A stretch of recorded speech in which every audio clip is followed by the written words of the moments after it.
beast. There was once a very rich merchant who had 3 daughters. Being a man of sense, he spared no cost for their education. His daughters grew to be very beautiful, especially the youngest, who was called Beauty, a special name that made her sisters very jealous of her. The 2 eldest had a great deal of pride because they were rich. They gave themselves ridiculous airs and would not visit other merchants' daughters, nor keep company with any but persons of quality. They went out every day to parties, balls, plays, concerts, and so forth, and they laughed at their youngest sister because she spent the greatest part of her time in reading good books. Suddenly, all at once the merchant lost his whole fortune, excepting a small country house at a great distance from town, and told his children with tears in his eyes that they must go there and work for their living. The 2 eldest answered that they would never have to leave the town, for they had several prominent merchants who they were sure would be glad to have them, though they had no fortune. But the good ladies were mistaken, for their lovers slighted and forsook them in their poverty. As they were not liked on account of their pride, everybody said, "They do not deserve to be pitied. We are very glad to see their pride humbled.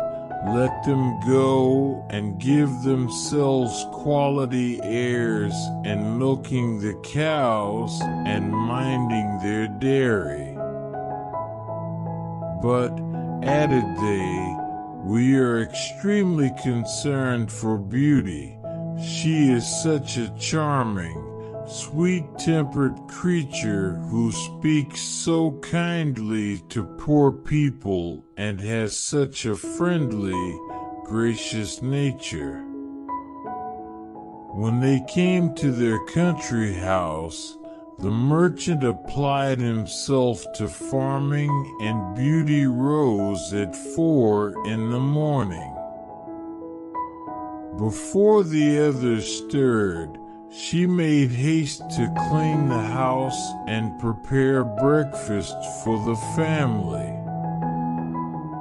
In the beginning she found it very difficult, for she had not been used to work as a servant, but in less than 2 months she grew stronger and healthier than ever.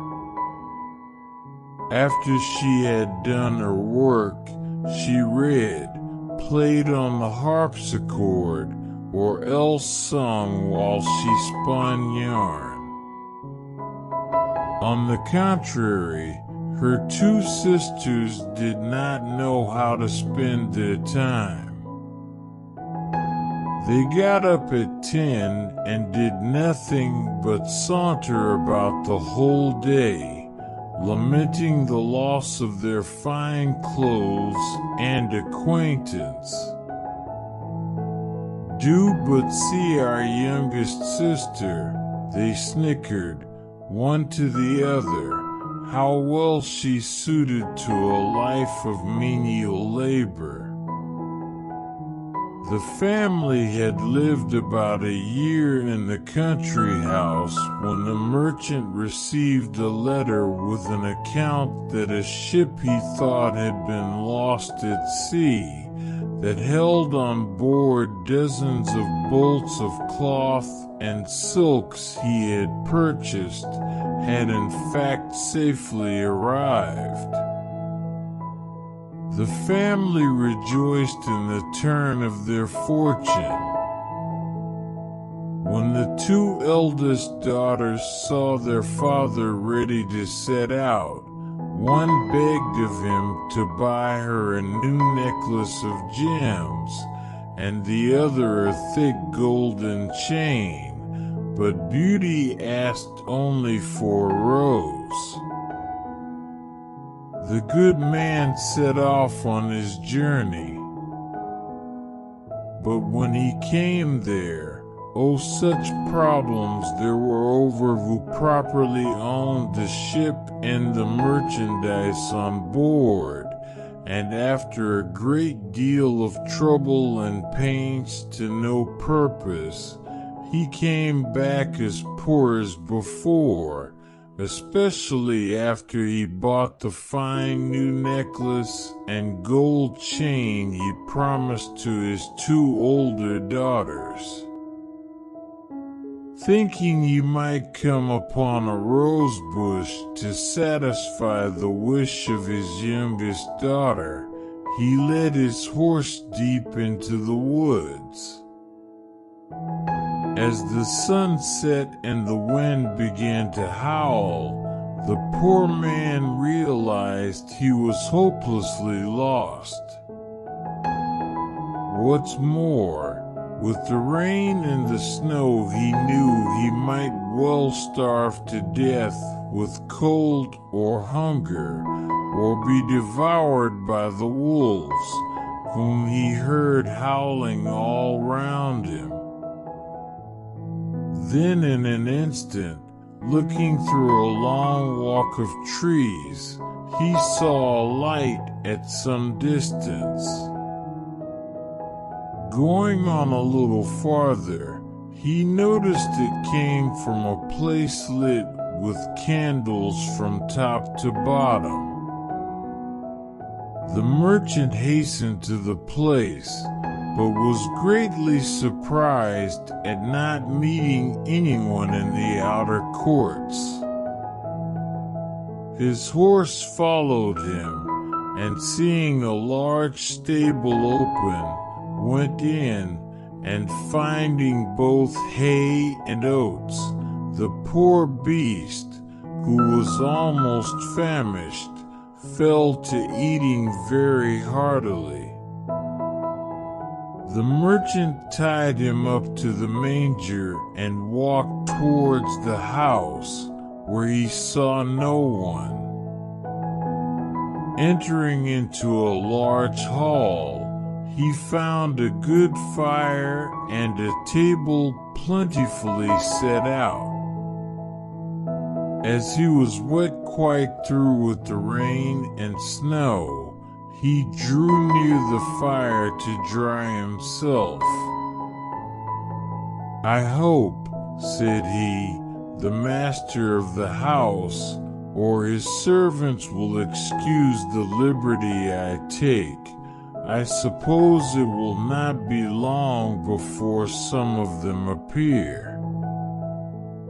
At last he was so hungry that he could stand it no longer, but took a leg of chicken and ate it in 2 mouthfuls, trembling all the while. After this he drank a few glasses of wine. Growing more courageous, he went out of the hall and crossed through several grand apartments with magnificent furniture until he came into a chamber.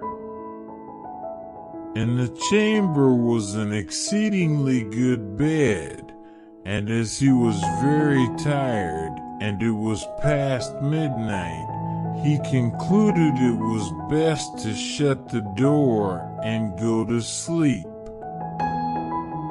It was 10 the next morning before the merchant waked. As he was going to rise, he was astonished to see a good suit of clothes laid out on the bed that would fit him perfectly. "Certainly," said he, "this palace belongs to some kind fairy who has seen and pitied my distress." He then returned to the great hall where he had supped the night before and found some chocolate ready-made on a little table. "Thank you, good Madam Fairy," said he aloud, "for being so careful as to provide me a breakfast. I am extremely obliged to you for all your favors." The good man drank his chocolate and then went to look for his horse, but passing through an arbor of roses he remembered Beauty's request to him, and gathered a branch on which were several. Immediately he heard a great crash like thunder, and looking around he saw a huge monster, 2 tusks in his mouth and fiery red eyes, surrounded by bristles and horns coming out of its head and spreading over its back. "Please, sir," said the merchant in fear and terror for his life, "I promised my daughter to bring her home a rose and forgot about it till the last moment. And then I saw your beautiful garden and thought you would not miss a single rose, or else I would have asked your permission."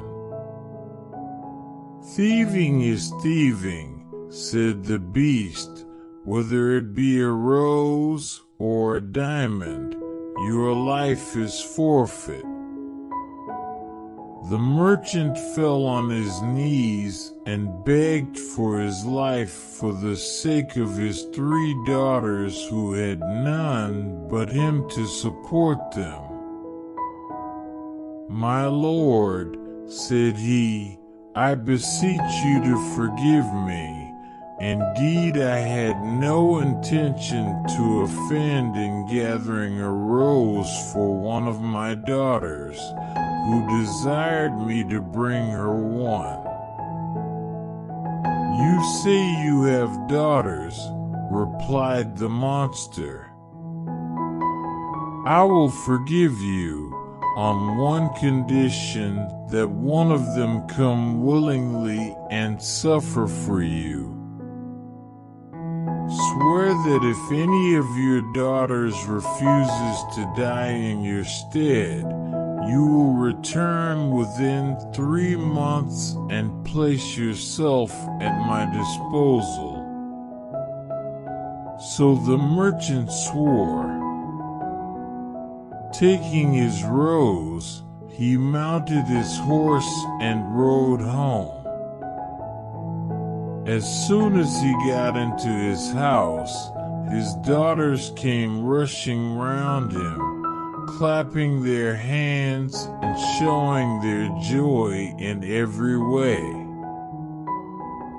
He gave the necklace to his eldest daughter, the gold chain to his second daughter, and then he gave the rose to his youngest, and as he gave it he sighed.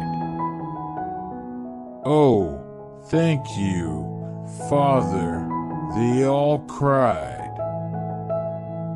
But the youngest said, "Why did you sigh so deeply when you gave me my rose?" "Later I will tell you," said the merchant. So for several days they lived happily together, though the merchant wandered about gloomy and sad, and nothing his daughters could do would cheer him up till at last, pressed by his youngest daughter, he related his fatal adventure. Beauty spoke, "Since the monster will accept one of his daughter, said she, I will deliver myself up to all this fury, and I am very happy in thinking that my death will save my father's life and be a proof of my tender love for him.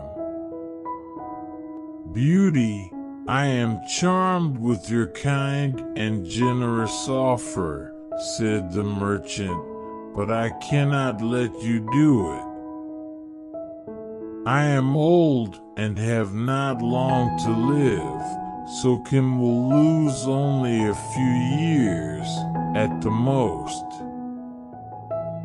Indeed, father, said Beauty, you shall not go to the palace without me. You cannot stop me from following you.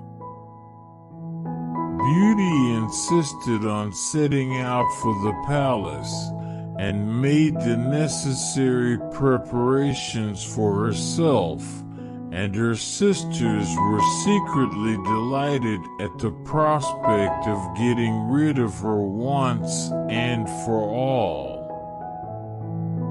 So next day the merchant took Beauty behind him on his horse, as was the custom in those days, and rode off to the dwelling of the beast.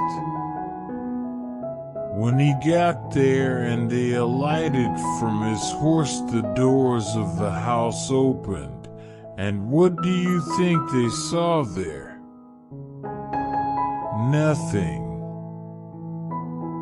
There they saw a table spread with all manner of beautiful glasses and plates and dishes and napery, with plenty to eat upon it. So they waited and they waited, thinking that the owner of the house would appear, till at last the merchant said, let's sit down and see what happens then. When they sat down, invisible hands passed them things to eat and to drink, and they ate and drank to their heart's content. And when they arose from the table, it arose too and disappeared through the door, as if it were being carried by invisible servants. Suddenly the beast filled the doorway. Is this your youngest daughter? He boomed. And when he had said that it was, the beast said, is she willing to stay here with me? Then he looked at Beauty, who said, in a trembling voice, yes, sir. Well, no harm shall befall you. With that he led the merchant down to his horse and said to him, honest man, go your ways tomorrow morning, but never think of coming here again. Then the beast returned to Beauty and said to her, this house with all that is therein is yours. If you desire anything, clap your hands and say the word, and it shall be brought to you. And with that he made a sort of bow and went away. So Beauty lived on in the home of the beast, and was waited on by invisible servants, and had whatever she liked to eat and to drink, but she soon got tired of the solitude. Next day, when the beast came to her, though he looked so frightening, she had been so well treated that she had lost a great deal of her terror of him. So they spoke together about the garden and the house and her father's business and all manner of things, so that Beauty lost altogether her fear of the beast. "Beauty," said the beast, "if my presence is troublesome, I will end our conversation and leave you. For tell me, do not you think me very ugly?" "It is true," said Beauty, "for I cannot tell a lie, but I believe you are very good-natured." "Among mankind," says Beauty, "there are many that deserve that name more than you, and I prefer you, just as you are, to those who, under a human form, hide a treacherous, corrupt, and ungrateful heart." Beauty ate a hearty supper and had almost conquered her dread of the monster, but she nearly fainted away when he said to her, "Beauty, will you be my wife?" It was some time before she dared answer, for she was afraid of making him angry if she refused. At last, however, she said, trembling, "No, beast." Immediately the poor monster sighed, and then hissed so frightfully that the whole palace echoed. But Beauty soon recovered her fright, for Beast said in a mournful voice, "Then farewell, Beauty," and left the room. Beauty spent the next 3 months very contentedly in the palace. Seeing the beast often had so accustomed her to his deformity that, far from dreading the time of his visit, she would often look on her watch to see when it would be 9, for the beast never missed coming at that hour. There was only one thing that gave Beauty any concern, which was that every night, before she went to bed, the monster always asked her if she would be his wife. One day she said to him, "Beast, you make me very uneasy. I wish I could consent to marry you, but I am too sincere to make you believe that will ever happen. I shall always esteem you as a friend. Please try to be satisfied with this." "I suppose I must," said the beast, "for, alas, I know too well my own misfortune. Though I ought to think myself happy that you will stay here, promise never to leave me." Beauty blushed at these words.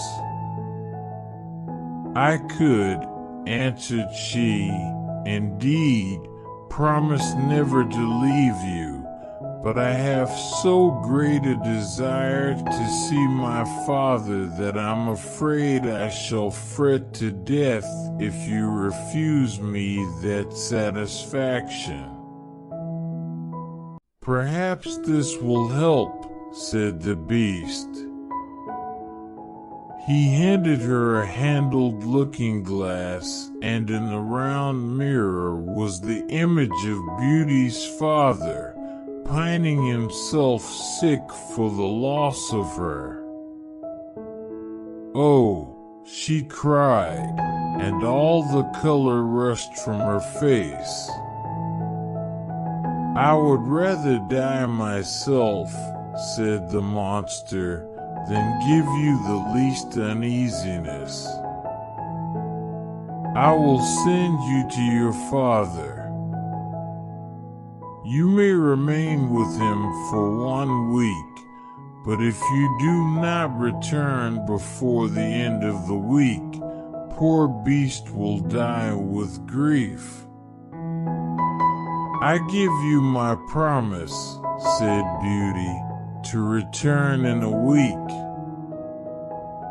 You shall be there tomorrow morning, said the beast. Take this magic looking glass with you, and this ring.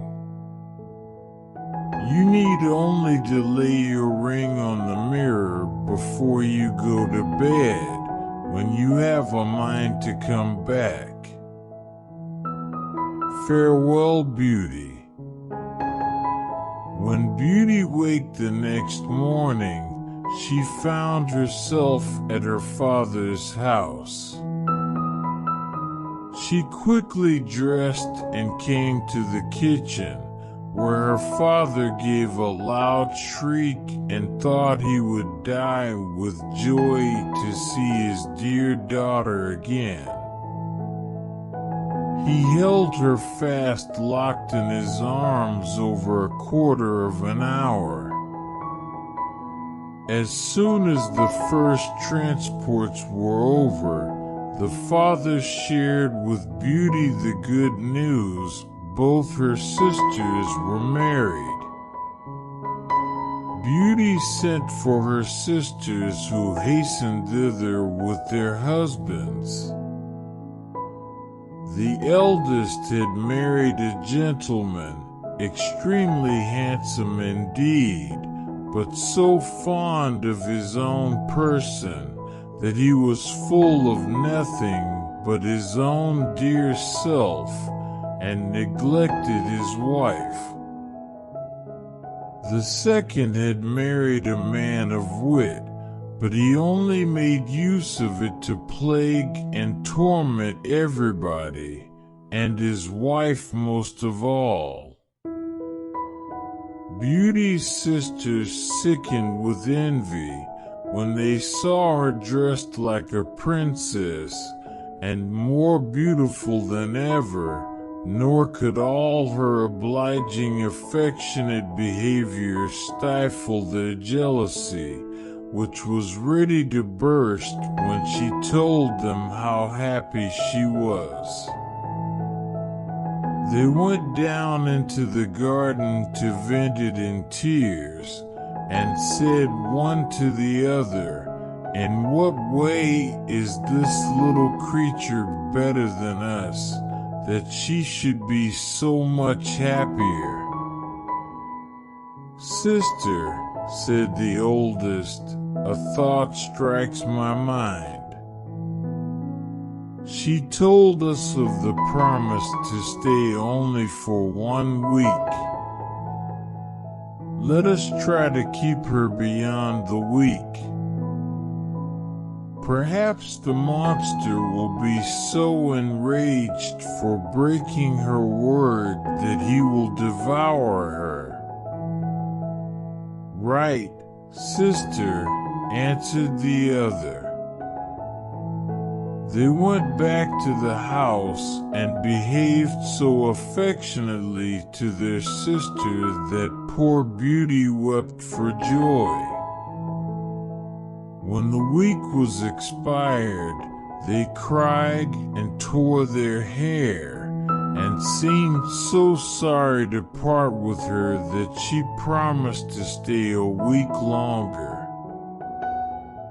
In the meantime, Beauty could not help feeling uneasy that she was likely causing pain for poor Beast, whom she sincerely loved and really longed to see again. The 10th night she spent at her father's, she dreamed of the beast in the palace garden, suffering, maybe even dying, for loneliness for her. Beauty was startled from her sleep, sat up straight in bed, and burst into tears. "Am I not very wicked," said she, "to act so unkindly to Beast, who has tried so hard to please me in everything? Is it his fault if he is so ugly? He is kind and good, and that is more than enough. Why did I refuse to marry him? I would be happier with the monster than my sisters are with their husbands. It is neither wit, nor a fine face, and a husband that makes a woman happy, but virtue, sweetness of temper, and thoughtfulness, and Beast has all these valuable qualifications." Having said this, Beauty rose, put her ring on the mirror, and then laid down again. Scarce was she in bed before she fell asleep, and when she waked the next morning, she was overjoyed to find herself in the Beast's palace. She put on one of her richest suits, and waited for evening with the utmost impatience. At last the wished-for hour came. The clock struck 9, yet no Beast appeared. Beauty then feared she had been the cause of his death. She ran crying and wringing her hands all about the palace, like one in despair. After having sought for him everywhere, she remembered her dream and flew to the garden, where she had dreamed she saw him. There she found poor Beast stretched out, quite senseless, and, as she imagined, dead. She threw herself upon him, and finding his heart beating still, she fetched some water from the canal and poured it on his head. Beast opened his eyes and said to Beauty, "You forgot your promise, and I was so afflicted for having lost you that I resolved to starve myself. But since I have the happiness of seeing you once more, I die satisfied." "No, dear Beast," said Beauty, "you must not die. Life to be my husband, from this moment I give you my hand, and swear to be none but yours." Alas! I thought I had only a friendship for you, but the grief I now feel convinces me that I cannot live without you. No sooner had she said this than the hide of the Beast split in two, and out came a most handsome young prince. The prince told her that he had been enchanted by a magician and could not recover his natural form until a maiden would, of her own free will, declare that she loved him. Thereupon the prince sent for the merchant and his daughters, and he was married to Beauty, and they all lived happily ever after.